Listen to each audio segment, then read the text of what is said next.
একটা ব্যাপার খেয়াল করেছেন, এই বছর জ্বর বা সর্দি সারতে আমাদের আগের চেয়ে অনেক বেশি সময় লেগেছে। কেন জানেন? নর্মাল জ্বর যেটা 3 দিনে সারতো, এখন সেটা 15 দিন লাগছে ঠিক হতে।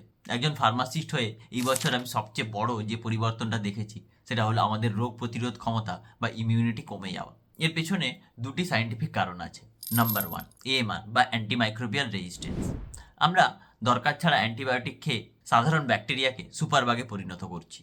Number 2, chronic inflammation. আমাদের রক্তে কর্টিজোল বা স্ট্রেস হরমোন এতটাই বেড়ে গেছে যে 20 থেকে 30 বছর বয়সের হার্টেও মাইক্রোক্লটিং বা ছোট ছোট ব্লকেজ তৈরি হচ্ছে, যার কোনো লক্ষণ আগের থেকে বোঝা সম্ভব নয়। আর সবচেয়ে ভয়ের ব্যাপার কি জানেন? আপনার সাধারণ ব্লাড রিপোর্টে এগুলো ধরা পড়ে না। ল্যাবরেটরি রেফারেন্স রেঞ্জ পুরনো স্বাস্থ্যের ওপর ভিত্তি করে তৈরি। এই রিপোর্টে নর্মাল লেখা থাকলেই আপনি যে 2026-এ সেফ, সেটা কিন্তু নয়। আমাদের এখন এমন টেস্ট দরকার যেগুলো ভবিষ্যতে ঝুঁকি বা ফিউচার রিস্ক দেখাতে পারে। তাই নতুন বছরে জিমের মেম্বারশিপ নেওয়ার আগে এই 3টে স্পেসিফিক টেস্ট করান। Number 1, HbA1c। শুধু ফাস্টিং সুগার নয়, 3 মাসের এভারেজটাও দেখুন। Number 2, lipid profile with ratio.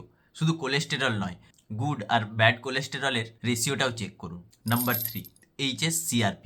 এটা সব থেকে জরুরি। এটা হার্টের ভেতরের জ্বলন বা ইনফ্লামেশনকে মাপে।